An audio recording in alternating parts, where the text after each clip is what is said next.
Last Monday, I started building a game.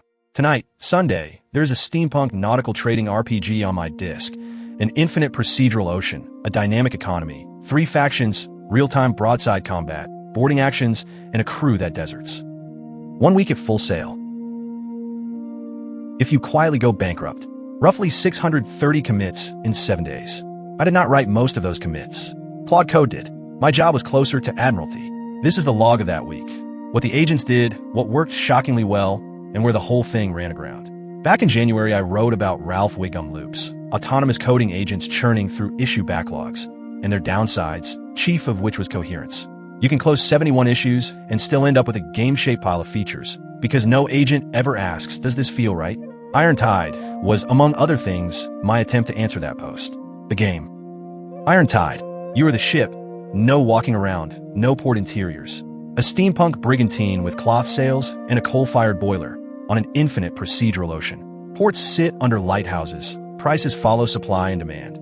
Contracts pay gold and reputation. The Admiralty, the Merchant League, and the Freeports Alliance all keep score of what you've done. Combat is broadside cannons with zone damage, hull, sails, crew, and below 40% hull boarding. Defeat is a story beat, not a game over. Spiritual ancestors. Elite, dangerous, Wind Waker, Pirates of the Caribbean, Dwarf Fortress. Steck, Rusht, Betty 0. 18, WGSL shaders. The plan existed before the first line of code. A GDD, an implementation plan, and a Claude.md. Exactly the planning first lesson from the Ralph posts.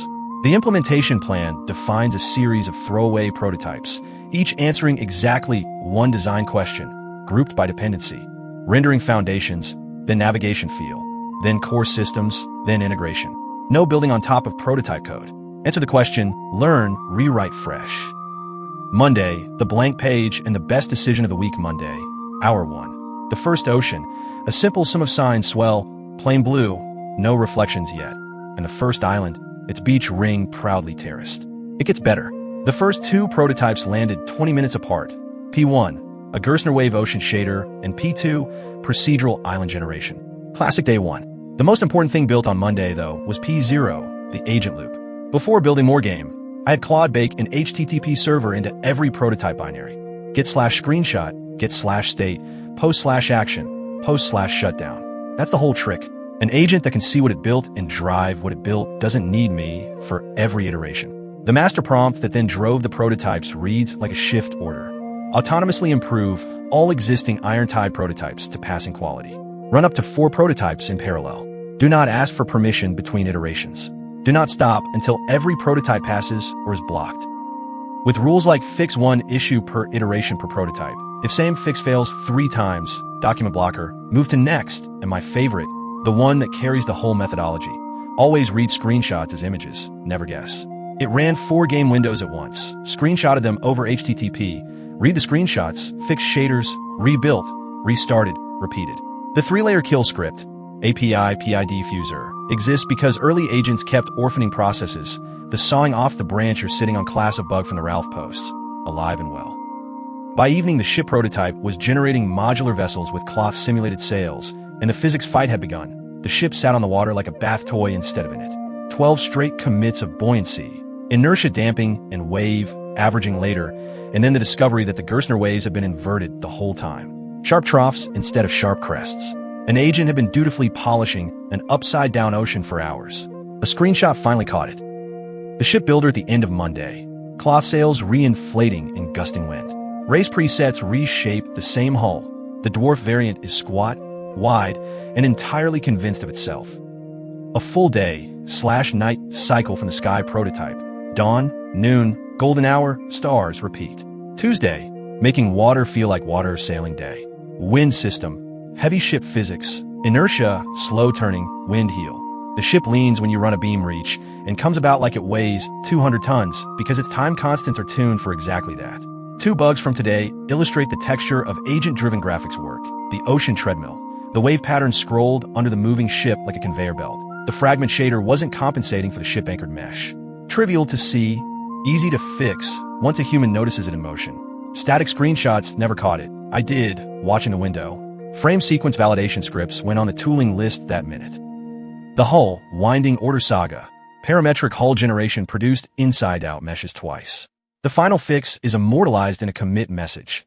A, B, C, B, D, C produces correct outward-facing CCW. Agents are genuinely good at this once they can see the result. Until then, they will happily argue the mesh is fine. The ship-ocean marriage. An interaction, Atlas follows the hull and writes wake, foam, and spray into the ocean shader. By midnight, the wake was trailing properly. The tuning commit notes. Remove the motorboat spray. This is a sailing ship, not a speedboat. Wednesday, the agents start playing the game. This is where Iron Tide stopped being a rendering project. The economy, faction, and combat prototypes are text and numbers system sims. And instead of unit testing them, I had Claude play them, in character, and write reports. Captain Wadler opened the economy run with fog on the water, fog on the ledger, turned 600 gold into 7,666 in 9 in-game days of famine arbitrage, and learned the market's central lesson firsthand.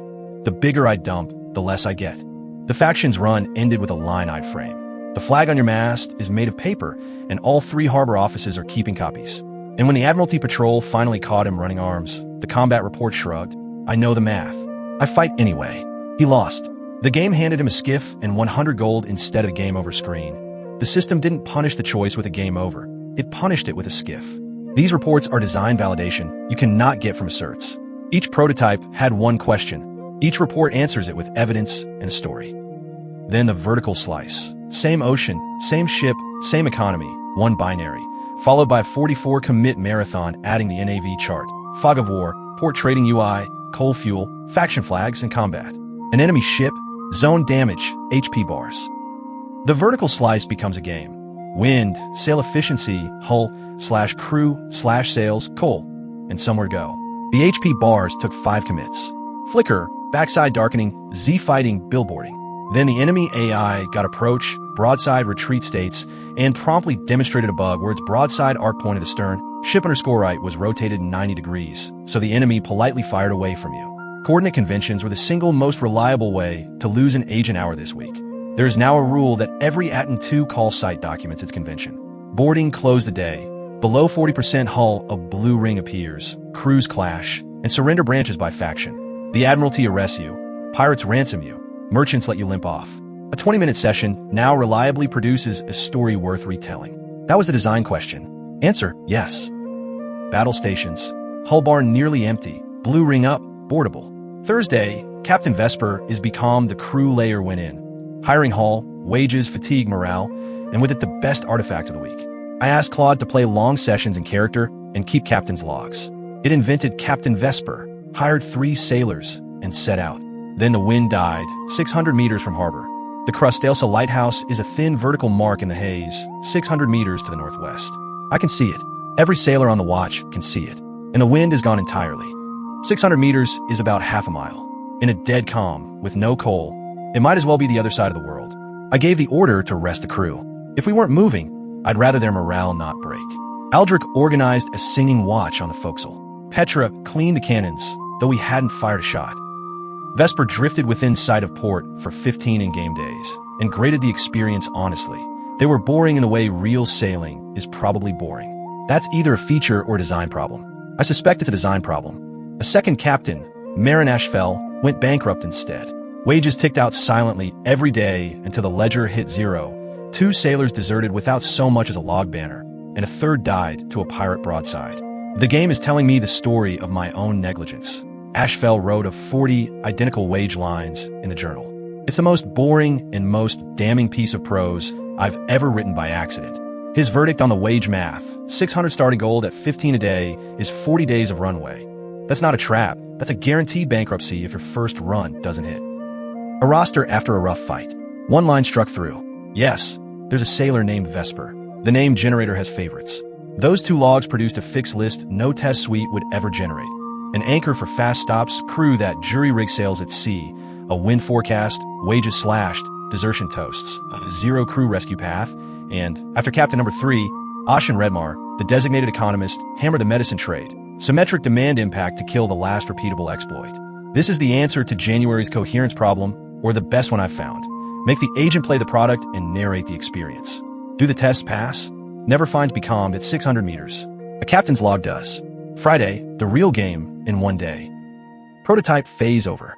In the morning, the reusable parts, economy, crew, combat core, weather, ocean, world, were extracted into library crates. Then iron_tide / the actual game crate, was bootstrapped from 0, 70+ commits in a day. Ocean, Skydome, chunked infinite world, ports, markets, NPC ships with dispositions, cannonballs, reputation, captain's log panel, day/night cycle. Each commit is one system, ported from the best prototype answer, onto a clean architecture.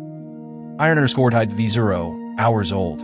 The islands are lumpy, the lighthouse placement is optimistic, and it is unmistakably the real game. First voyage in the real game, steaming to port as the day/night cycle slides into sunset. This only worked because every prototype had already answered its question. The agents weren't designing, they were assembling known good answers. The one thing that fought back hard was, of course, the ocean shader, which arrived with mysterious dark blobs that turned out to be the ocean shadowing itself. The fix commit disables self-shadow sampling, source of the dark blobs. I also scoped the GDD down to an honest early access cut. 1 race, 3 factions, and parked the 6 race Grand Vision as a post-launch reference. Boring decision, big velocity win. The agent stopped scaffolding for hypothetical elves. A drop-down dev console with an HTTP mirror went in too, so agents can run teleport, spawn_test_target, or repair_all mid-session. Tooling for the player agent, again. Saturday, islands worth sailing to. The biggest commit day of the week, 81. Almost all of it in 3 parallel labs, sandbox crates where an agent iterates on one hard visual problem with parameter sliders and a reseed button, then ports only the winner into the game. Island lab, a stage generator, coastline planform, then relief, then droplet simulated hydraulic erosion with cliff naturalization.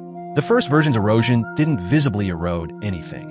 The fix commit is titled hydraulic erosion that actually erodes. UI lab, the parchment theme, brass filigree corners, wax faction seals, a procedural icon pipeline. Out of the island lab and into the game, erosion carved cliffs, a sea cave, palms on the headland. The UI lab's parchment theme on the start menu, dev, overlay, and all. The voxel lab's party trick, a full orbit around a density field island, strata, undercut cliffs, sea arches. Standing inside a carved sea cavern, looking out. Height maps can't do this, density fields can. Palms and rocks went into the game proper the same day. Palm-anchored beach clusters, windsway shader, distance culling. The struggle story of the day, a rock fleck artifact speckling the voxel undergrowth. The agent spent a long stretch tuning data, density fields, material assignment, smoothing passes, before a splat-weight visualization proved the flex came from a leftover killgrass branch in a shader. Lesson relearned. When a visual is wrong, first prove which stage is lying. The debug view that settles it is worth 10 speculative fixes. Sunday, play, file, fix, repeat. Final day, and the loop closed all the way. The playtest agent played the real game through its HTTP API. No cheats, hours at a stretch, on a deliberately ancient spare box, a 12-year-old i5 with integrated graphics, that doubles as the frame budget canary, and wrote up every session in first person. Each report ends with numbered issues. Fix agents work the batch, the next playthrough verifies. The playtest agent beating into a full storm off Shide baseline. Wind 1.00, dot gate 361 meters away. This is where the overshoots happen. 8 sessions ran today. A sampler of what they surfaced, the ghost ship. Crew hit 0 mid-session and the game just kept going. I'd become a ghost ship anchored at a port that didn't recognize my deed. The overshoot. My polling interval was wide enough that we passed Shide baseline at full steam and kept going. By the time the agent noticed, the ship was 20 kilometers east, the coal bunker empty, and 12 crew had died quietly to pirates at cruise past. This bought us a proper auto-dock pilot and a pin navigation target. The reticle problem. 9 aimed shots at moving pirates, 0 hits.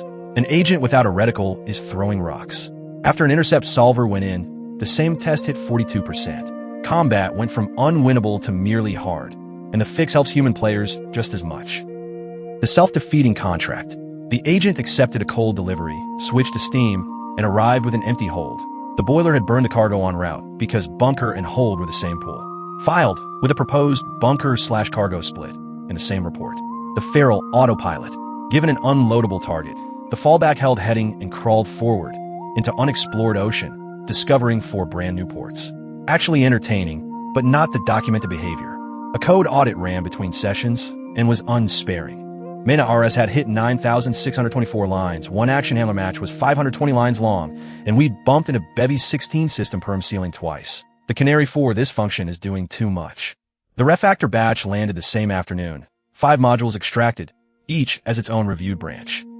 By the last run of the evening, the tracker stood at issue number 52, almost all of them filed by the agents themselves, most already closed. And the final session was the payoff. A clean 4-port trade circuit, 5 contracts delivered, 0 deaths, plus 4,219 gold. The report calls it the closest the agent-driven game has come to actually playable, a clean, profitable trader's loop that runs on a single command per port. Docked at Boltheix on the last run. Live market, a merchant league contract, and a cast-off button that ends the week. Graphics got Sunday polish too. Shore foam driven by per island distance field, and real screen space refraction, so shallow water reads as shallow, not merely transparent. Dusk under the harbor light. The new water transparency, showing the shelf falling away beneath the hull. Sunday evening. Shore foam on the headland, palms on the cliff, a merchant league light overhead. Where the week ends. Underway at 8 knots past the western shore. What worked build the feedback loop before the game. P0, screenshot/state/action endpoints in every binary, was the highest leverage work of the week. Every later system was cheaper because agents could see and drive what they built. If AI can't verify its own output, you don't have automation, you have delegation with extra steps. 1 question per prototype, then throw it away. Agents are spectacular at rewrite fresh using lessons learned, and mediocre at carefully evolve this tangle. Agents as playtesters in character. Captain's logs and playthrough reports found balance problems, exploits, and field problems no test would express. Vesper's Becoming and Ashfell's Bankruptcy did more for the design than any dashboard. This is the coherence mechanism January was missing. The play report file, fix replay loop. January's loop closed issues. This one closes issues and generates the next batch from lived experience with the product. Lops. Give an agent a sandbox crate with sliders and a reseed button. Let it iterate at high frequency. Port only the winner. What fought back anything the screenshot can't see? Motion bugs, the ocean treadmill. Input bugs, invisible ague regions, silently eating clicks, twice, state behind the render. Each needed either a human glance or new tooling. Frame sequences, UI event probes, before agents could self-serve. Coordinate conventions. Heading versus rotation versus mesh forward versus at-and-to argument order. Days of agent time in aggregate. Document the convention at every call site. Agents actually read those. Confidently wrong visuals. The inverted Gerstner waves are the emblem.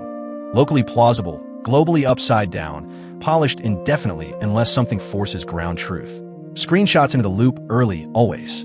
Shader versus data, misattribution. The rock fleck hunt. When a visual artifact appears, agents default to tuning the layer they touched last. Build the visualization that isolates the stage first. Process hygiene. Orphan windows, port collisions, a work tree deleted from inside itself. Same lesson as January. Explicit shell discipline in the prompt, kill scripts, and never trusting it probably shut down. The numbers calendar days, 7. Commits, 630. Peak day, 81 commits. Rust code, 164,000 lines across 46 crates. WG cell shader code, 21,700 lines in 72 files. Prototype in lab crates, 34. AI playthrough sessions, 8 full plus 4 captain's logs. Issue tracker by Sunday night, number 52. Best AI trade run, plus 4,219 gold, 0 deaths. Hit rate before/after the reticle fix, 0%, 42%. Times the ocean was upside down, 1 that I know of. Where this lands, the honest caveat from January still applies. Throughput is not quality, and a week of agent velocity buys you a foundation, not a finished game. There are placeholder meshes, balance numbers only Vesper has ever stress tested, and an art direction maybe 40% of the way to the WoW steampunk target in my head. But the coherence problem has a real answer now. The thing keeping this codebase honest isn't the test suite. It's that every day, something with no hands and infinite patience sails the actual ocean, trades in the actual ports, goes bankrupt on the actual wage math, gets becalmed 600 meters from the actual lighthouse, and writes down how it felt. Day 3, 1738, 588 gold. Underway. Sail, trade, fight, choose, survive. The loop works. Next week, making it beautiful.